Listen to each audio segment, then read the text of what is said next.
Welcome back. All right, so 11 games tonight in the National Hockey League. There was some scoring tonight. It's funny to me how you'll have a game, have a night like this, and just games have more goals, and then the next night, there won't be as many goals, and it's like all the hockey players get together and go, "All right, guys, there's too much scoring going on," and then the next night, it's okay, guys. We got to get some goals. Everybody's got to get their bonuses. You got to hit your bonuses at the end of the year, right? Anyways, I know that's not a thing, but I do find it humorous when I watch these games. I'm like, all right, tonight it's a game like a lot of goals. Starting off with Buffalo and the Colorado Avalanche. Now, Buffalo games are always entertaining. I've been saying this, and tonight's game is another example. It may not be happy entertainment for Buffalo fans, but hey. Georgiev versus Luukkonen in this one. Early power play for the Sabres. Mittelstadt had a net drive that was saved. There was a post for Olofsson on a power play as that came to an end. Cousins fires one wide on a rush. The Avs then get a power play. There was a post from Makar, and then Compher buries it on the power play from McKinnon and Taves at 8:47, and it deflected in off Samuelson's stick.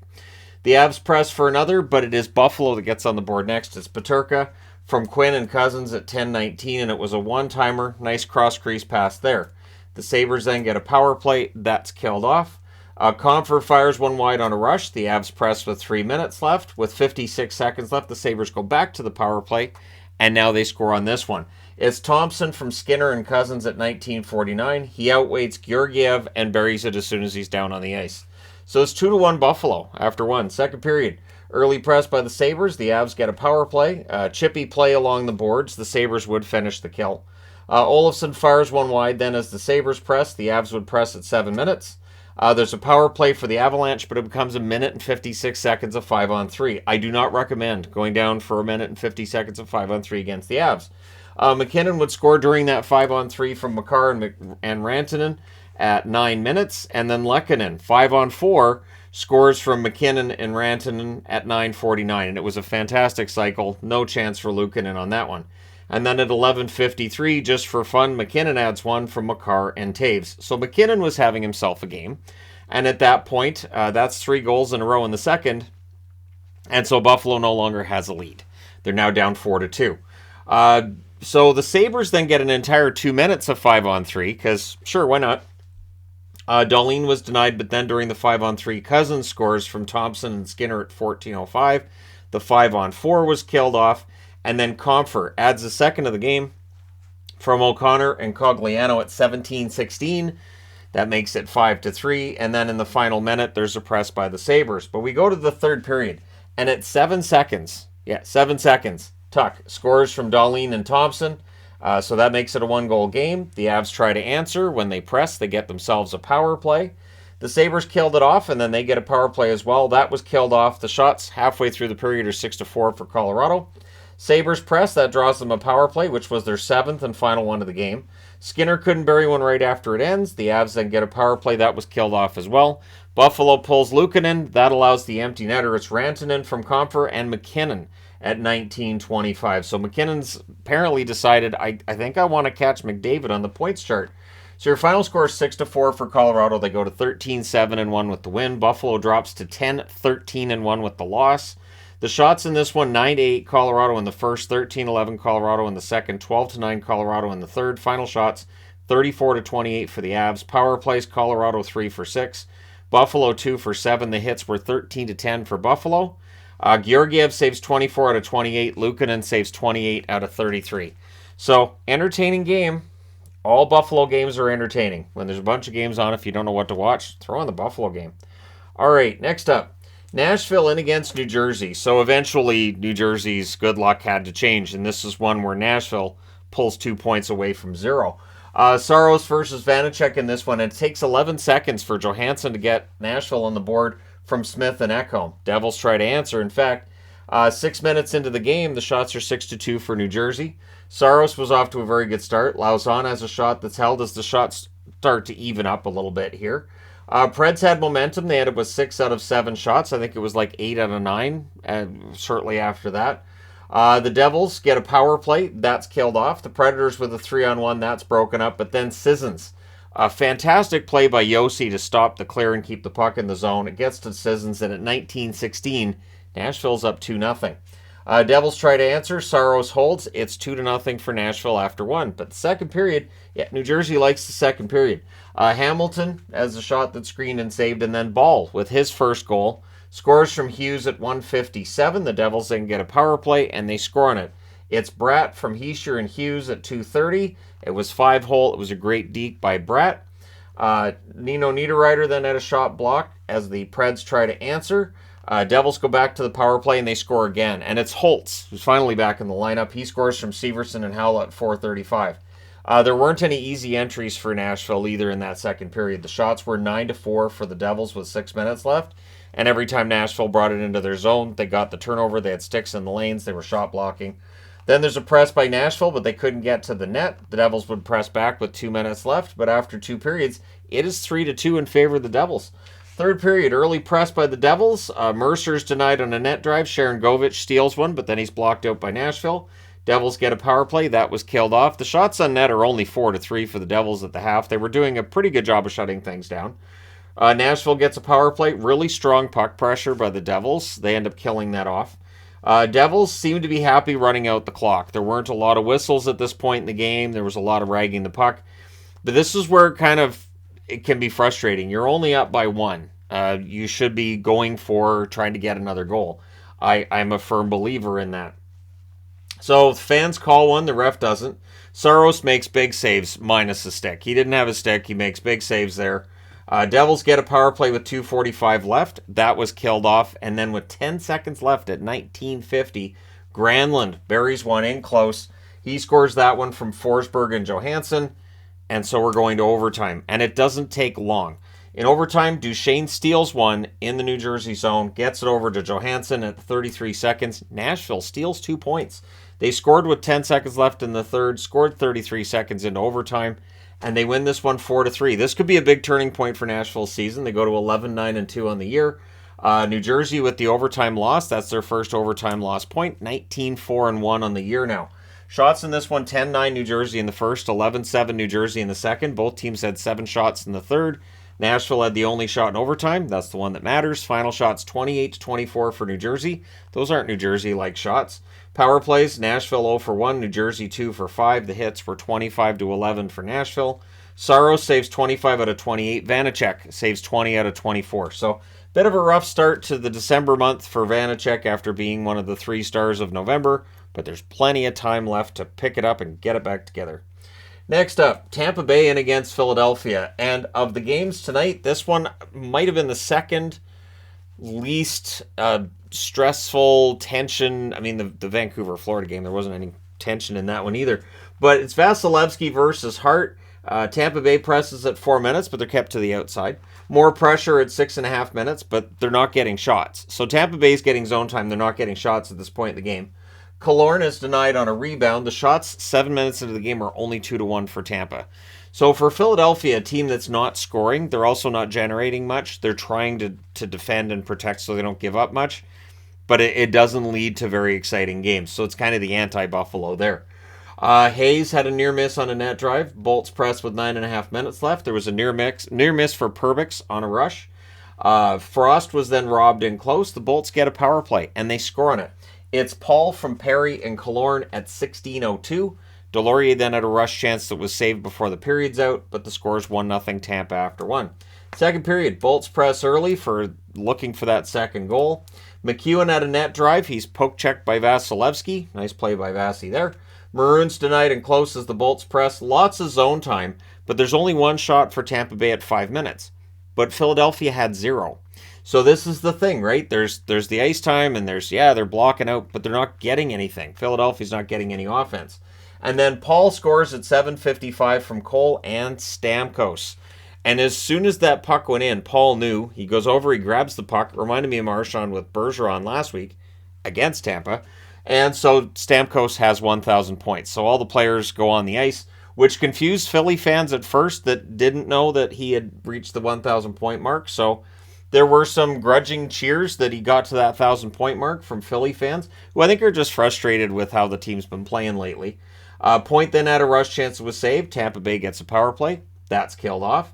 Another power play for Tampa Bay. That would lead to a 16 seconds of 4-on-4. Everything gets killed off there. Bolts rush after their penalty kill's done. They would press in the final minute, and then on a fast break, Colton scores from Perry at 1956. So instead of being 2-0 after 2, it's 3-0 after 2, and you know that's lights out for Philly. They're not generating 3 goals in a period. 3 shots might be a bit of a problem for them at times as well. But third period, Bolts press at 3 minutes. Flyers get a power play, that's killed off. 8 minutes into the period, the shots were 5-2 in favor of the Flyers. And then on what would be the final shot of the period and of the game by Tampa, they score. It's Cole from Chernak and Vasilevsky, and it was from center ice. It goes off the boards, bounced in off Carter Hart. And when something like that happens, you forget all about all the really nice saves he's made earlier in the game. You forget that he's kept Philly in this, and he's made great saves because you can't have that one going in. So the Flyers try to answer. Eventually they do. At 11:23, it's Konechny scoring from Sanheim and D'Angelo. It was a good press by Philly. Flyers then get a power play, that's killed off, and that's about where the happiness ends. For the final score, it's 4-1 Tampa. They go to 14-8-1 with the win. Philadelphia drops to 8-11-5. Wearing their nice reverse retros. They're really kind of a third jersey. So the shots in this one, 9-7 Philly in the first, 17-2 Tampa in the second, 11-3 Philly in the third. Final shots, 27-22 for Tampa. Power plays, Tampa Bay 1 for 3. Philadelphia 0 for 3. The hits, 29-18 Philadelphia. Vasilevsky saves 21 out of 22. Hart saves 23 out of 27. So again, the stat line by the end of the night isn't great for Hart, but he played well. It just, that goal is going to be seen on highlight reels for a while, isn't it? All right, next up, Vegas in against the Pittsburgh Penguins. So to finish out this board, it's Vegas, and the third period narrative with Vegas has kind of been turned on its ear in the last couple of weeks. Normally, they're dominant in the third period. So, it's Thompson versus Jarry in this one. There's an early power play for Pittsburgh. There was a shorthanded chance for Stevenson that was saved. That power play's killed off. And then at 3:59, not long after that, Eichel opens the scoring from Stone and Martinez. The Pens, they press for an answer. The shots are 5-3 for Pittsburgh at 7 minutes. Then there's a press by Vegas at 8.5 minutes. Kolasar with a net feed, near miss there. Doesn't get to his intended target. There was a nice tribute to Phil Kessel from Pittsburgh, because of course he has passed over 1,000 games now in a row and all that. So it was nice they acknowledged it, right? Pens press with 8 minutes left. Vegas gets a power play. Stone's denied and close, but Smith is not. He scores the power play goal from Kessel and Carlson at 17:59, and then and that was with 5 seconds left in the power play for Vegas. So takes almost 2 minutes for them, but they get it. And the score after one period is 2-0 in favor of Vegas. Second period, 2:23, wired from a sharp angle. It's McGinn. McGinn is getting all kinds of goals this year. He scores from Kapanen and Carter. Kapanen might have had his best game tonight for Pittsburgh. I'm saying might have, like there's a doubt. So the shots in this one are 3-0 in favor of Pittsburgh 4 minutes in. We had 2 minutes of 4-on-4. Vegas pressured at the half. They draw themselves a power play. That was killed off. And then at 13:07, Pittsburgh ties it. It's Raquel from Gensel and Crosby, and that was on a turnover by Haig. So Haig pressured in the corner by Crosby, and there you go. 2:42 left. The Penguins get a power play. That was killed off by Vegas. Vegas pressed after that was done, and then with 3.9 seconds left, Vegas gets a power play. So that rolls over into the third, which is normally their period. And at 1:26, right on time, Theodore scores from Stevenson and Eichel. So it's 3-2 for Vegas. Crosby nearly answers next shift. Penguins get a power play. That's killed off. The Penguins go back to the power play. This one's not. They score on it. Gensel from Malkin and Petrie at 7:33. One weakness Pittsburgh's had this year has been their power play. If it really starts to pick it up, that's going to help them out quite a bit. Kapanen would add one from McGinn and Dumoulin at 9:25. That makes it 4-3 for Pittsburgh. Vegas would make their best effort. They'd end up pulling the goalie with 2 minutes left. They called the timeout with 26.5 seconds left. Whatever they discussed, it doesn't matter. Your final score is 4-3 in favor of Pittsburgh, wearing those wonderful reverse retros. They go to 12-8-4 with the win. Vegas drops to 17-7-1 with the loss. They've won 5 of their last 11. They are definitely struggling. The shots in this one, 18-14 Pittsburgh in the first, 15-7 Pittsburgh in the second, 16-14 Vegas in the third. Final shots, 47-37 for Pittsburgh. Vegas needs to cut down the shots against. Power plays, Vegas 2 for 3, Pittsburgh 1 for 4. The hits, 41-30 for Pittsburgh. Thompson saves 43 out of 47. Jarry saves 34 out of 37 and gets himself the win. All right, now it's time to change boards. All right, next up, we've got Carolina in against the St. Louis Blues. It was Raanta versus Binnington. Canes press at 2.5 minutes. Binnington was sharp early on in this one. The shots are 5-3 for the Canes at 6 minutes. Saad has a net drive. That's defended. Levo had a screenshot that was saved. Blues get a power play. And is this the power play goal? Yes, it is. Power play goal. I didn't mark it as such. Buchnevich from Thomas and Tarasenko at 12 minutes. It was a great pass by Thomas, and Buchnevich buried it. Saad then had a net feed that's picked off. The Canes rush. Stahl was robbed as the Canes press. So after the first period, it's 1-0 St. Louis. Second period at 2:31, Achari scores from Leddy and Parayko, and so it's 2-0. The Canes then get a power play, and it's unsuccessful. However, or no, it is successful. Burns would score on that power play at 5:24. The Blues considered a goalie interference challenge. It would have been iffy about whether or not that could have come back on a goalie interference challenge. So, yeah, right call not to challenge it. But then at 5:45, it's Martinook on a turnover. And the Blues wanted a penalty call there. They believed there was a trip on the play that led to Martinook getting the goal at 5:45. And then at 6:28, so in 1:04 seconds, there's 3 goals by Carolina. Jarvis would score from Natchez. It was on a rush, and it went in off Parayko's stick. So now Binnington's dealing with the sticks of his own defenseman causing problems. Blues get a power play, that's killed off, but they would get another power play afterwards. They score on this one. It's Krug from Buchnevich and Tarasenko at 15:55. It's a low shot from a distance. It ends up fooling Raanta. So not a fantastic one, but that ties the game up. Parayko defends a 2-on-1. The Canes would press with 2 minutes left, but after the second period, it is a 3-3 tie. Third period, the Canes had the early jump with Kochetkov now in net. Good back and forth. Levo fires one wide from a sharp angle. He would then get one on the net that was saved. Jarvis then prevents a Kyrou shot and does it without taking a penalty. The Canes press at 7 minutes, but they're not getting shots on net. The shots on net are actually 6-1 for the Blues at 9 minutes. Aho had a wraparound attempt. That was cleared out.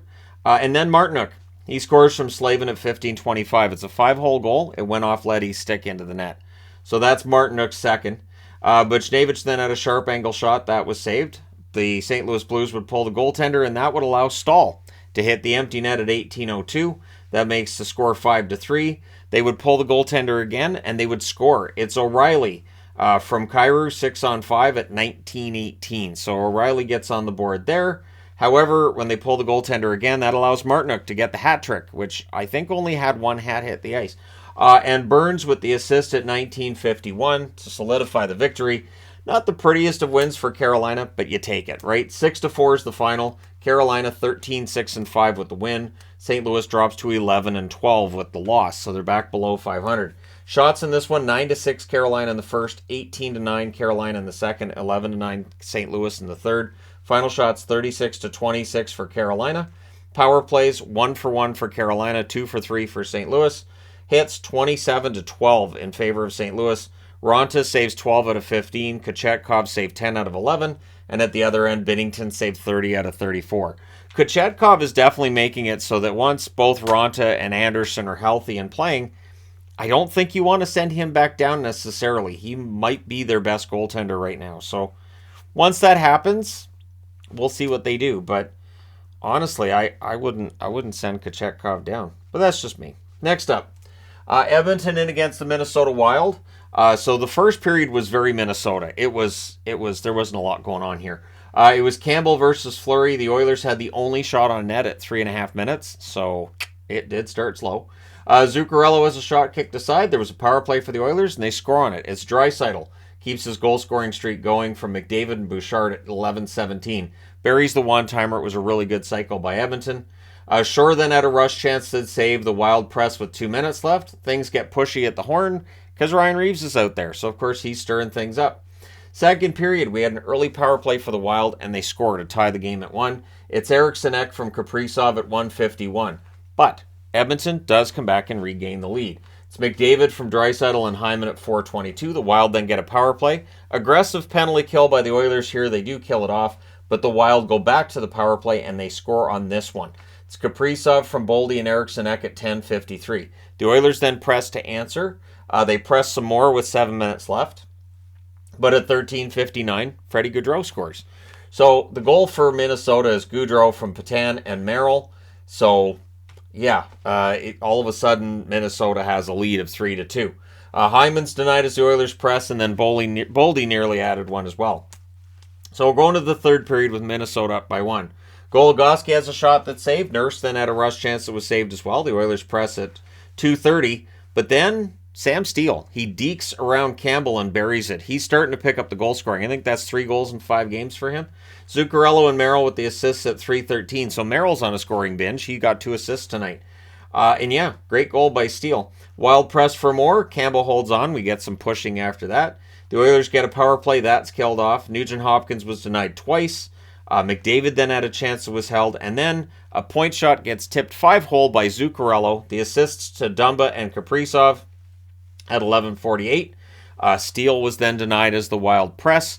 And just before the game was to end at 19:56, Kostin scores his first as an Oiler from Shore and Ryan. That makes the final score 5-3, but it doesn't change anything.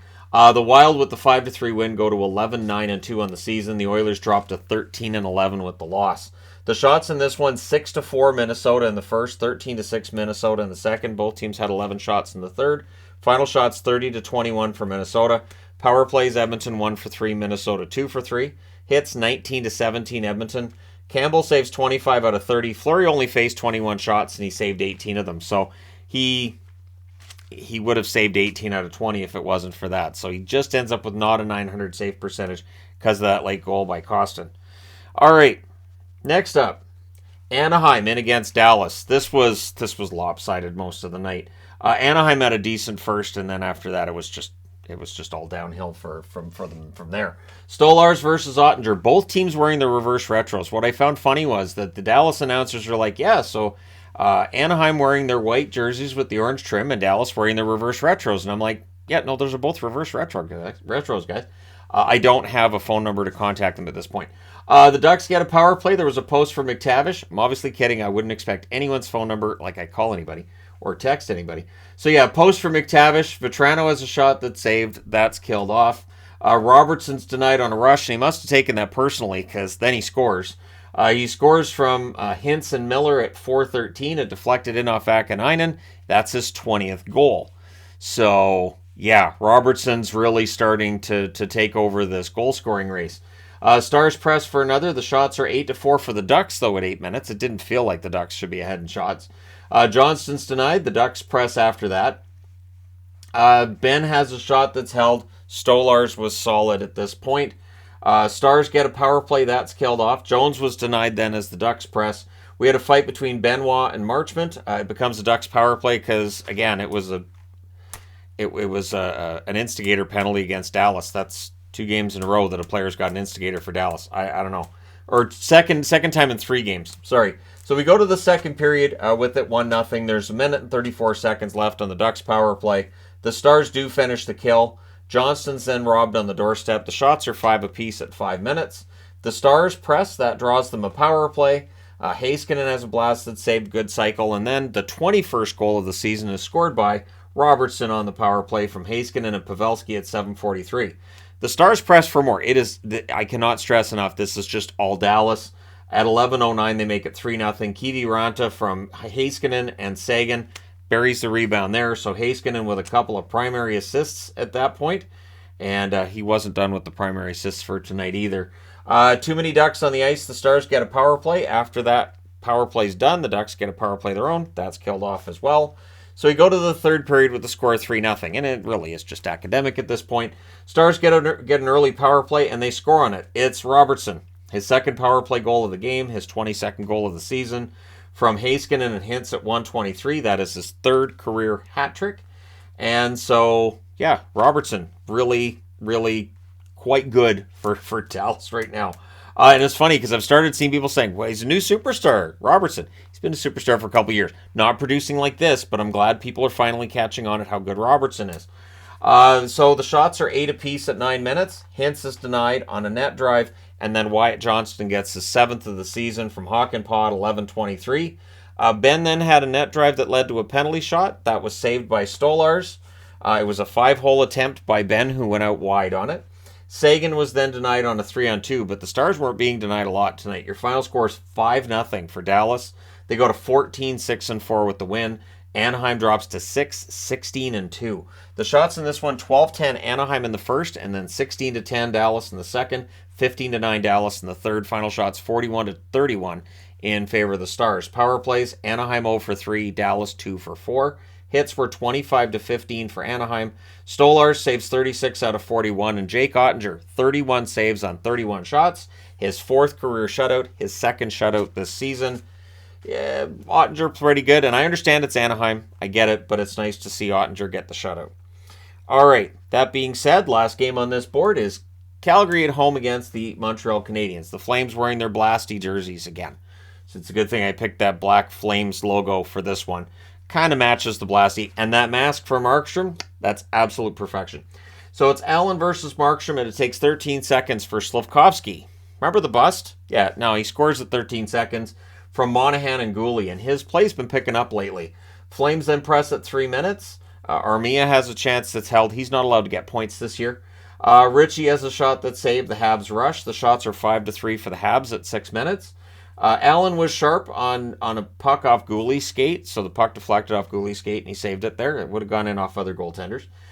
Flames get a power play. Huberdeau with a near miss. Lindholm has a shot that's saved. That was killed off. The Habs press with 2.5 minutes left. Coleman is then denied on a breakaway. And it's 1-0 Montreal after 1. And it didn't feel like it should have been. Calgary was in control for a lot of that period. Second period, early power play for the Habs. That's killed off. There was a shoulder save on Backlund, who, honestly, Allen just was fantastic tonight through this whole game. The Habs press at 5.5 minutes. The shots are 4-2 for Calgary, 6 minutes into it. Suzuki steals one, can't bury it in close. Habs press at 9.5 minutes. Lucic would end up being the one that cleared it out. It was a pretty prolonged period of pressure for the Montreal Canadiens there. Flames get a power play. There's a post for Ruzicka. The Flames would cycle it. That's killed off. Then there's a post for Slafkovsky on a rush. So he was going for another one. Yep. And then Lindholm would tie it up from Huberdeau and Toffoli at 19:31. It was a cross-crease pass and buried. I think Montreal wanted a call on that one. But at any rate, it's 1-1 after 2. Third period, Hanifin has a shot that's saved early. So Calgary trying to go for the lead early in this. Backlund has a shot blocked as the Flames press. Then there's a delay game call. That puts Calgary on the power play. That was killed off. And Savard blocking well. And Dave Langevin's name gets mentioned. I was like, I haven't heard that name mentioned in ages. It's almost like I should do a career video on the guy so I could just have the entire comment section with, who? What? So when Kelly Rudy mentioned it, I was like, that's a blast from the past. I have not heard that name mentioned in a very long time. So Toffoli has a shot that's saved from the slot. The Habs get a power play and they score on it. It's Caulfield from his spot. There's a spot Caulfield has. He scores from it. Suzuki and Monahan with the assists at 6:29. So for Sean Monahan, 2 helpers tonight.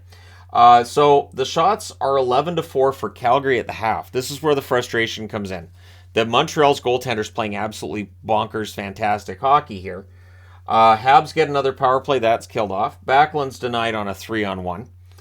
Too many Habs on the ice. The Flames get a power play. Toffoli has a shot that's saved. The Flames cycle it again. It's killed off. Toffoli gets shaken up. There was a high stick there that wasn't called. He took a butt end. Backlund's denied in close. Markstrom robbed Anderson on a breakaway. Goalie pull with 1:10 left with 52.3 seconds left. They call a timeout. There's a near miss for Huberdeau. And then Stone with a shot that hit Gooley, and Gooley went down the tunnel. Now, I know there's only 16 seconds left, so he might be okay, but it might be something to keep an eye on because it was a 95-mile-an-hour puck that hit him. So the final score is 2-1 for Montreal. They go to 12-10-1 with the unlikely victory. Calgary 10-10-3. This is why when people talk about, well, this team has a soft schedule and this team has a tough schedule, you have to win the games. So when you're up against a team you're supposed to be able to defeat, if you don't win it, it doesn't really matter how tough your schedule is.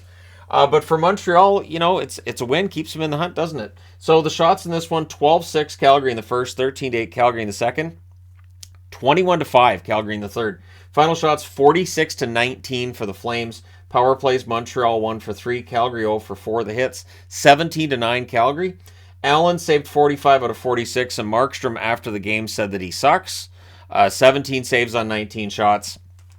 It's not on Markstrom. They were only able to defeat Allen once. Allen defeated them 45 times. I don't think Markstrom sucks. I wouldn't put this game on him. Caulfield, that one's buried. Slavkovsky, it's 13 seconds into the game. The kid's pretty good. And at any rate, now I need to change boards. All right, Florida beat Vancouver. Next up, Washington. No, I'm just kidding. So Florida and Vancouver. So Knight versus Demko, they had the nice pregame.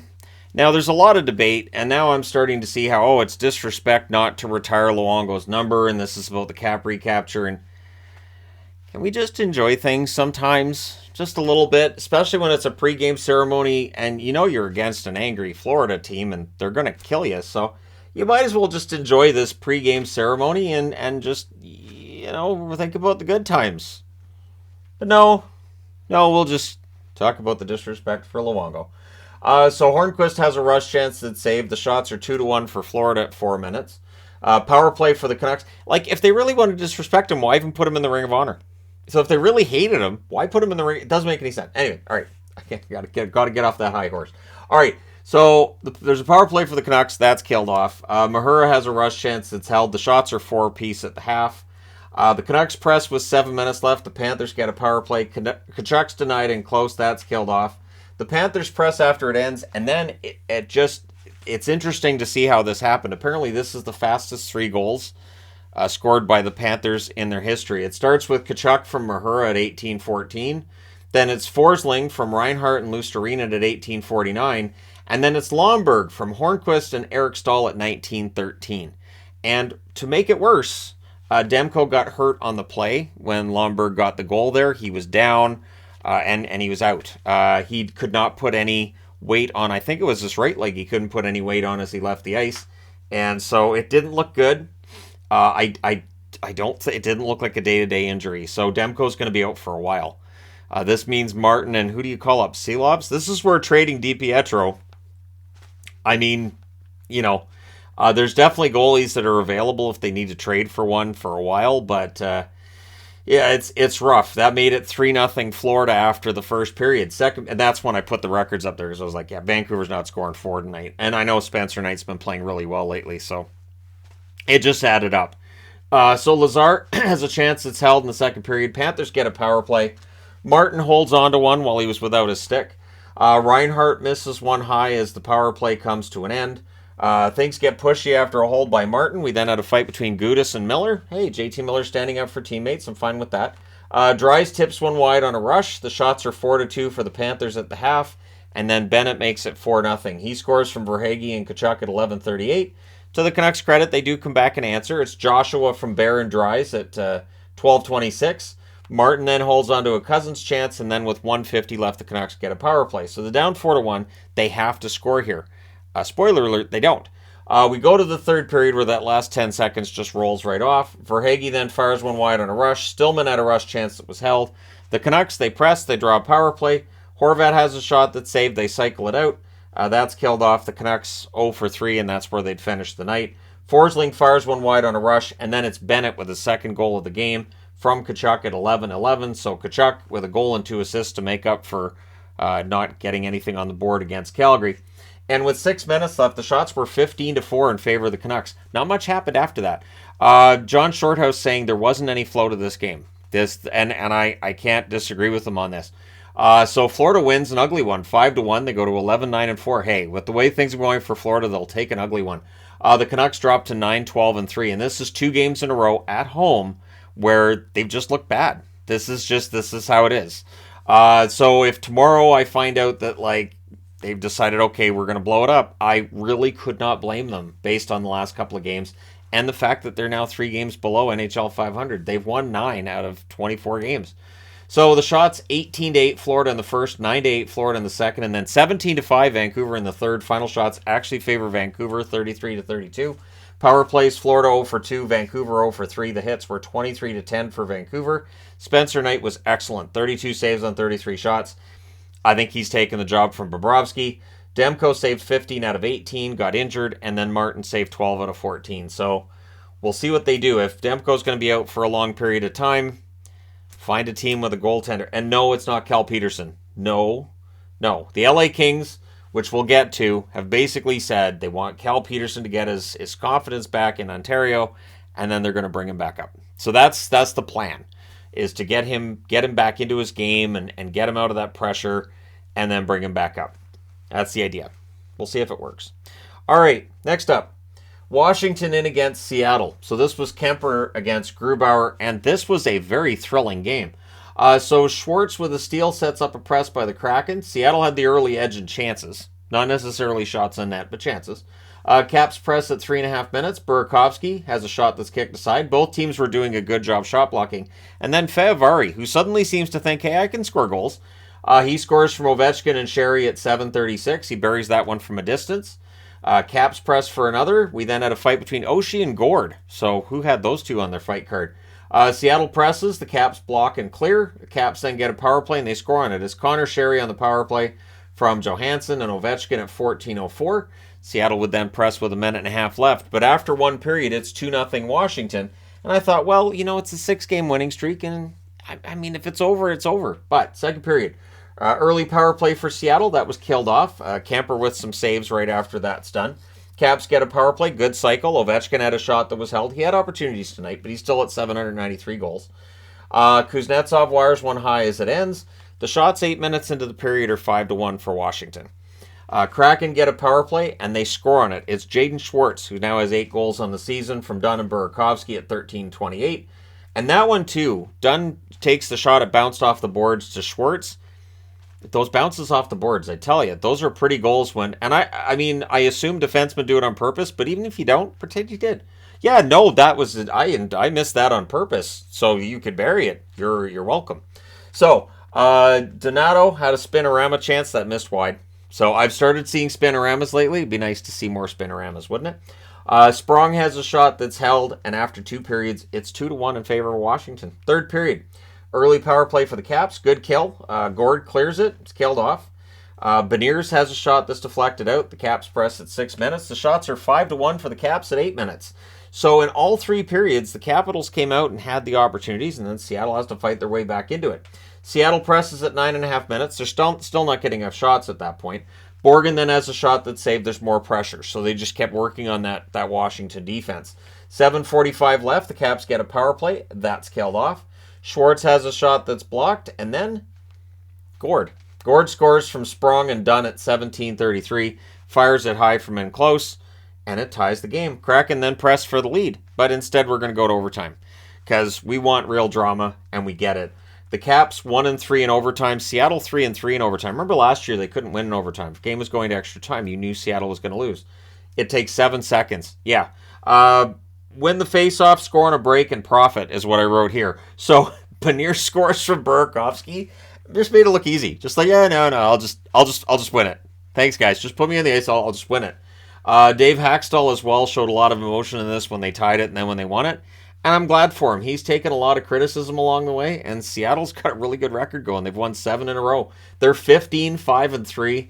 Washington 10-11-4. I always get a kick out of when people say, oh, look at Seattle, and they're right next to Vancouver, and they got a better record than Vancouver. Yeah, Seattle's got a better record than almost everybody right now. Like, their points percentage is ridiculous. So the shots, 6-4 Seattle in the first, 8-7 Seattle in the second, 12-10 Washington in the third, and then in the overtime, just the one shot. That's all you need if you're Seattle. Final shots, 25-23 Seattle. Not a lot of shots on net. There was a lot of shot blocking, though. Power plays 1-for-4 for Washington, 1-for-2 for Seattle. The hits 26-21 Seattle. I don't actually put shot blocks up there because I don't trust them. I look at shot block totals at the end of games, and I swear there are certain locations that they'll count everything as a block shot, and some that they just won't count any. That wasn't hitting the net anyways. It's not a block shot. So Kemper saves 22 out of 25. Grubauer saves 21 out of 23 for the Capitals. They're still 1 game below NHL 500. But they get a point on the road, and so it's not really a failure, especially since Seattle's been just so darn good lately. All right, last game of the night, Arizona in against the LA Kings. So it's Vejmelka versus Quick. The Kings press at 3.5 minutes. Bjornfot had a shot that's kicked aside. Why was he in the AHL?